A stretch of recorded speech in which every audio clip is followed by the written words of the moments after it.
शरणं गच्छामि धम्मं शरणं गच्छामि संघं यहाँ आप इतने सारे जो लोग हैं, सारे बुद्ध धर्म को मानने वाले लोग हैं, तो हमें ये शक शंका है कि हमें चिंता करने की जरूरत नहीं है।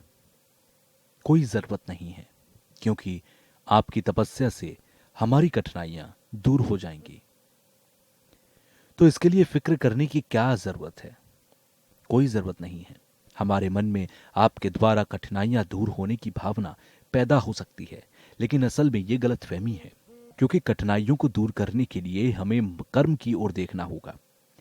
तो संसार की जो कठिनाइयां हैं, समस्याएं हैं, वो अपने कर्म के कारण हैं, पाप करने के कारण हैं। इसीलिए सबसे पहले व्यक्तिगत तौर पर बदलाव लाना जरूरी है, और एक एक शख्स अपने आप में बदलाव लाए। भगवान बुद्ध ने कहा कि कोई भी मुनि आकर आपके पाप को जड़ से धो नहीं सकता। इसी तरह जो कि अपना ज्ञान किसी और को प्रसाद के तौर पर नहीं दे सकते, बुद्ध ने हमें ज्ञान से प्राप्ति के लिए और पाप से छुटकारा पाने के लिए मार्ग दिखाया, शिक्षा दी, और यही एकमात्र तरीका है। बुद्ध ने कहा कि स्वयं अपने मालिक हो, स्वयं अपने नाथ हो।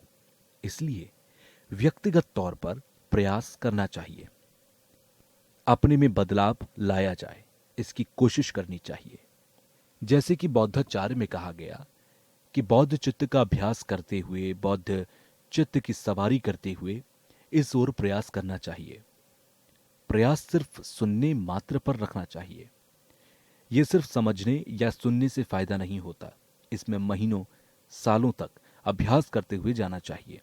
जैसे कि आचार्य आतिशा ने यह कहा है कि सूरज और चंद्रमा का उदाहरण भी दिया है कि सूरज भीतर के सत्य यानी कि बौद्ध चित्त से उसे, और चंद्रमा बाहर के सत्य को, इन दोनों का अभ्यास करते रहें, तब जाकर संभव है। जन्मों जन्म अभ्यास करते हुए, हिम्मत ना हारते हुए प्रयास करते रहना चाहिए। इसलिए बौद्ध चित्त का अभ्यास करने के लिए जो ग्रंथ हैं, जो शास्त्र हैं, उनका भी अध्ययन करें और शोध करें। अगर शास्त्रों के शोध की भावना करें तो ऐसी अवस्था में अपने आप आंसू आने लगेंगे, रोंगटे खड़े हो जाएंगे, आप जज्बाती हो जाएंगे और आपके भीतर आस्था पैदा होगी। जब ऐसी आस्था पैदा होती है तो बिना दिखावे के ये बाहर निकलता है, वो अंदर से आता है, अंदर से निकलता है, आपके दिल से आता है। इस माध्यम से, जो कि ऐसे समय में जब अभ्यास करते हुए आते हैं, तो सबसे पहले महाज्ञान की ओर दृष्टि से संवर मार्ग का पहला स्थान जो कि यहाँ प्राप्त होता है। तो ऐसी भावना करते हुए जब जाते हैं तो प्रयोग मार्ग पर आ जाते हैं। फिर उसके बाद शून्यता को अंदाजे के तौर पर नहीं, अनुमान के तौर पर नहीं, जबकि जब साक्षात शून्यता के दर्शन हो जाते हैं तो दर्शन मार्ग पर आ जाते हैं। इस माध्यम से जो कि पहला भूमि बुद्धता जो है वो इस तरह से प्राप्त होते हैं। यहाँ इसके बाद श्लोक 16 से लेते हुए आप पाठ करते जाइए, और संक्षेप में बौद्ध चित्त को 15 नंबर पर बताया गया है। बौद्ध चित्त दो प्रकार के हैं, बौद्ध प्रधान चित्त और बौद्ध प्रस्थान चित्त। तो इस माध्यम से इसका पाठ करते जाएं। फिर बौद्ध चित्त को इसे जैसा कहा जाए एक जैसा प्रार्थना करते हुए, दूसरा जो कि प्रस्थान है, सबसे पहले प्रार्थना करता हुआ फिर उसका अभ्यास करते करते प्रस्थान करने की बात बताई गई। जैसे कि श्लोकों को आप एक एक करके पाठ पढ़ते जाइए, जिससे पिछली बार के श्लोक के बाद पेज नंबर 41 में बौद्ध धर्म में दान पुण्य बहुत लाभदायक है, इसका कहने का अर्थ है कि प्रार्थना करने का जो अभ्यास है वो भी बहुत लाभदायक है। बौद्ध चित्त में प्रवेश करने की जो विधि है उसके लिए अभ्यास करने की इतनी जरूरत नहीं है, इसीलिए बौद्ध चित्त में प्रवेश करना सबसे महत्वपूर्ण है। पाठ करते करते आखिर में पेज नंबर 49 के बाद 50 पर दुख से बचने के लिए पुराने दुख की ओर ही दौड़ते हैं। अपने मोह के कारण शत्रु की भांति सुख की इच्छा करते हुए खुद ही इसको भंग कर देते हैं। हम दुख नहीं चाहते हैं, कोई भी व्यक्ति प्राणी दुख नहीं चाहता, लेकिन इसके बावजूद हम दुख भोग रहे होते हैं। पुष्प को दुख से सबसे छुटकारा पाने के लिए सबसे बड़ा उपाय प्राप्त है। इतना तेज दिमाग होने के बावजूद हम दुख भोगते हैं। हम दिन प्रतिदिन हमारे दुख बढ़ते चले जा रहे हैं। ऐसे दुख तकलीफ सिर्फ अज्ञानता की वजह से है। अज्ञानता को शत्रु के तौर पर देखते हुए, इसलिए दुख से छुटकारा पाने के उपाय जानते हुए हम खुश नहीं हैं। हम उस पर ध्यान नहीं दे पाते हैं। उपाय हमारे सामने होने के बावजूद भी हम उन चीजों को अनदेखा कर रखते हैं। यहाँ इसके बाद श्लोक नंबर 30 से होते हुए, जैसे कि इसमें कहा गया कि उनके मोह को भी दूर करते हैं, उस प्रकार मित्र कहा, पुण्य कहा। यहां मोह का अर्थ है पुण्य को ना अपनाना, पाप को अपनाना, यानी कि अज्ञानता की जाना। खुदगर्जी के मन का त्याग करना जरूरी है। एक दफा हमारे साथ जब विज्ञान के सम्मेलन हो रहे थे, तो एक वैज्ञानिक ने कहा था कि जो व्यक्ति सिर्फ अपने बारे में सोचते हैं, उन्हें दिल की बीमारी का खतरा ज्यादा रहता है। इसलिए बौद्धिस्ट का अभ्यास करना हर तरह से लाभदायक है। किसी की नुकसान की बात हो, पाप की बात हो, ऐसे व्यक्ति हमेशा अकेले रहते हैं। हमेशा मन में घबराहट रहती है, डर में जीना पड़ता है। यहां इसी के माध्यम से कहा गया कि जो ईश्वर को मानने वाले धर्म होते हैं, कि सारा संसार किसी एक के द्वारा रचा गया,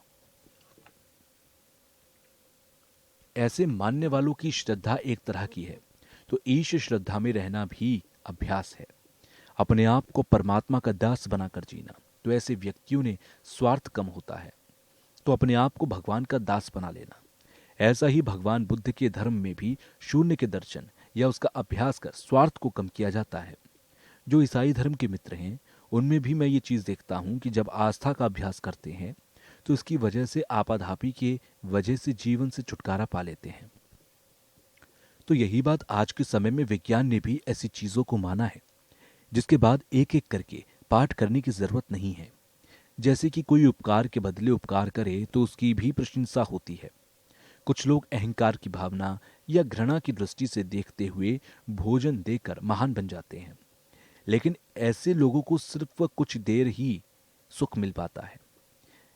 यहां अंत में महावान जी जो इस श्लोक के विस्तार से व्याख्या दे रहे थे, जैसा इसमें कहा गया कि जो व्यक्ति बौद्ध चित्त का अभ्यास करने वाले व्यक्ति का नुकसान करे, तो उसके कारण हमें नरक में जन्म लेने वाले फल मिलते हैं, क्योंकि हमें बहुत बड़ा पाप मिलता है।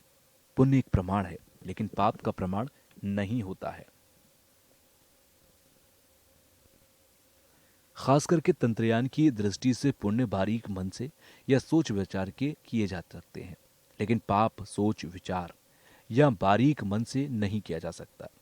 यहां इस श्लोक के आखिर में ऐसे जो बौद्ध चित्त के जो रत्न हैं, उन्हें नमन करते हुए बौद्ध चित्त के प्रति इस श्लोक के अंततः 36 में उनके शरीर को नमन करता हूं, जिनके अंदर बौद्ध चित्त है, जो उपकार के बदले उपकार ही करते हैं, जो दूसरों के प्रति प्रेम रखते हैं। यहां यह अध्याय समाप्त होता है।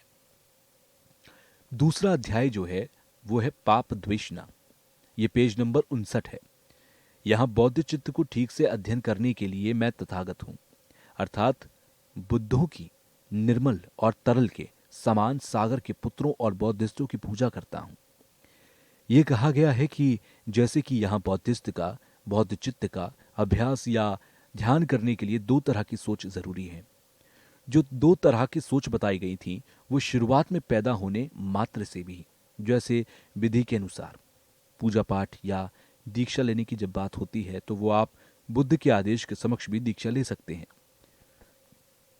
या गुरु और आचार्यों से भिक्षा लिया जाए तो ज्यादा ठीक रहता है।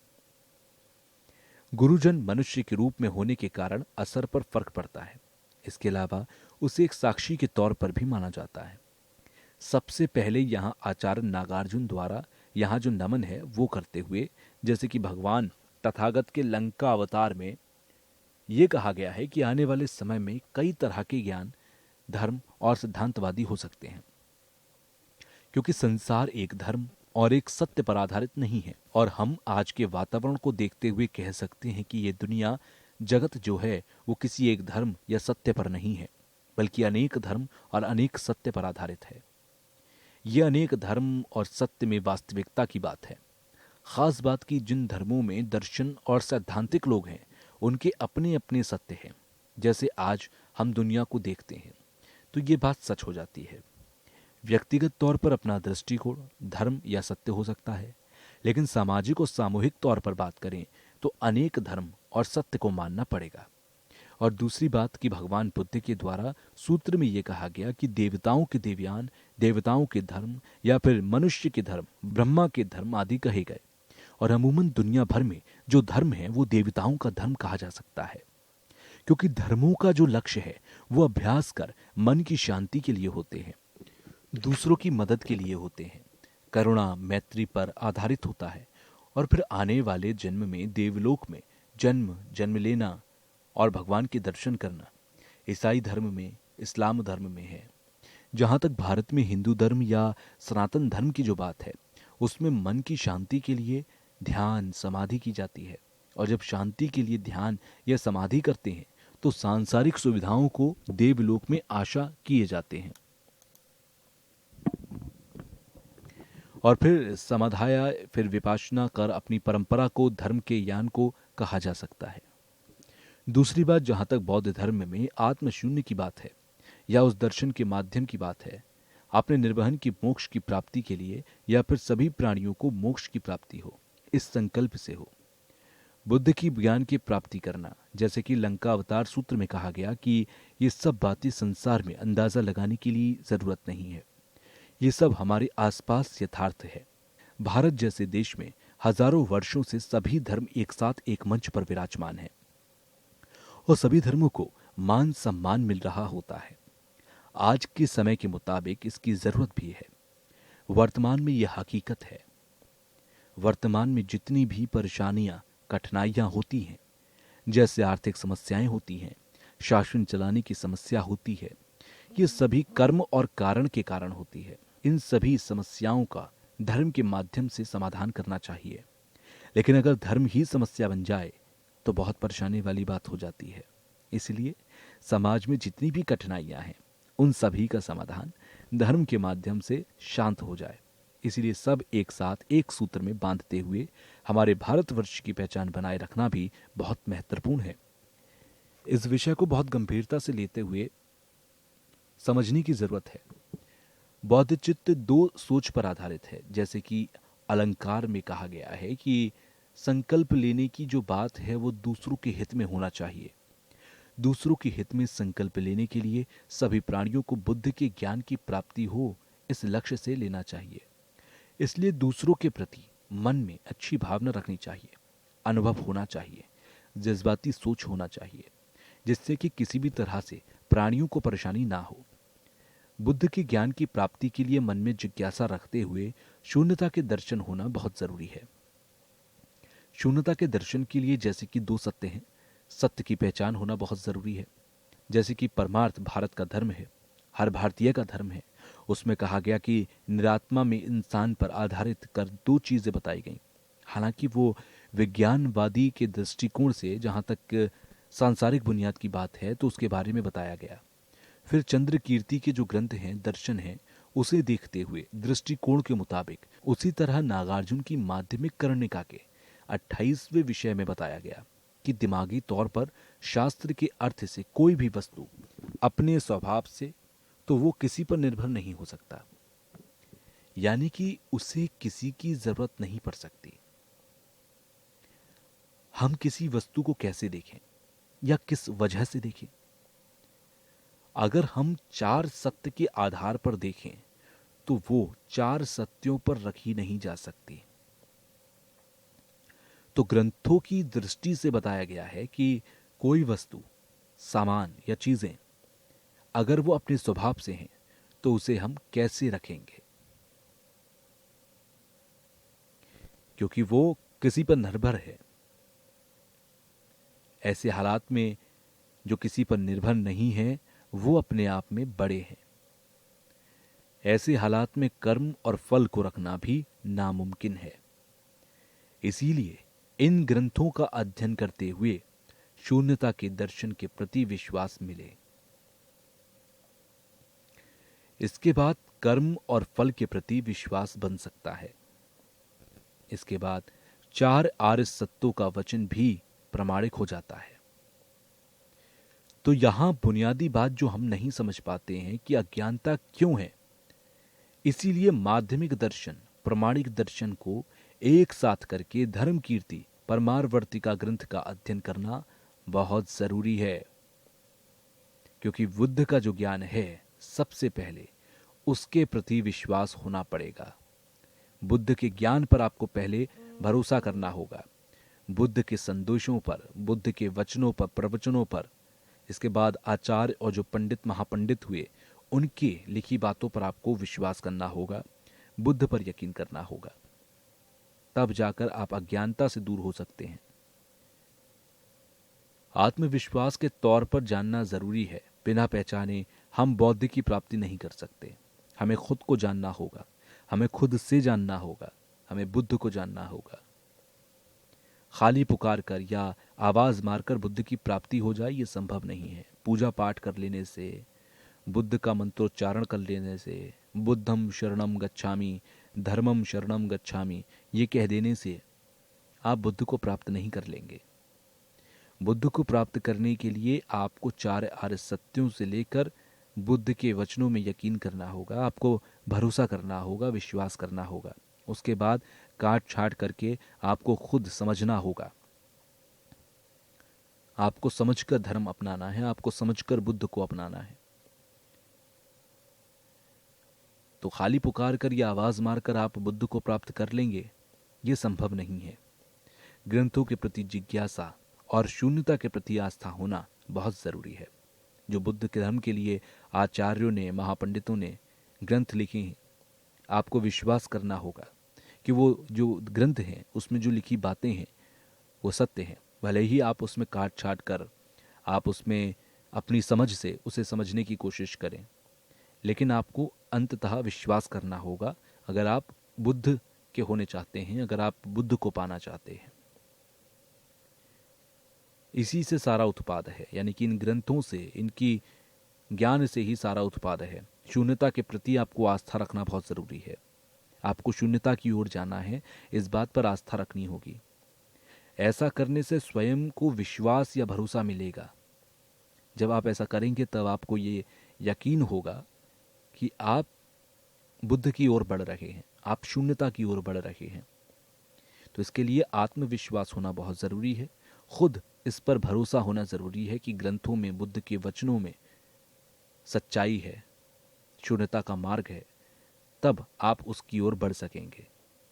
सभी को बौद्ध की प्राप्ति हो तो सबसे पहले खुद पर एक विश्वास देना चाहिए कि हाँ, मैं भी बुद्ध के ज्ञान की प्राप्ति कर सकता हूं।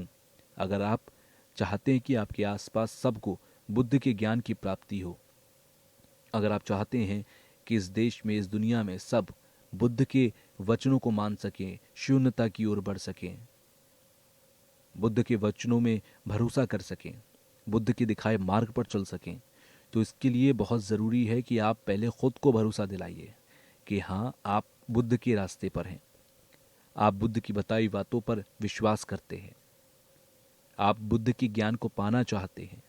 जब एक बार आप इस पर भरोसा कर लेंगे, जब एक बार आप इस पर यकीन कर लेंगे, तो फिर आपके साथ के दूसरे लोग भी इस रास्ते पर आगे बढ़ पाएंगे और बुद्ध के ज्ञान की प्राप्ति कर पाएंगे।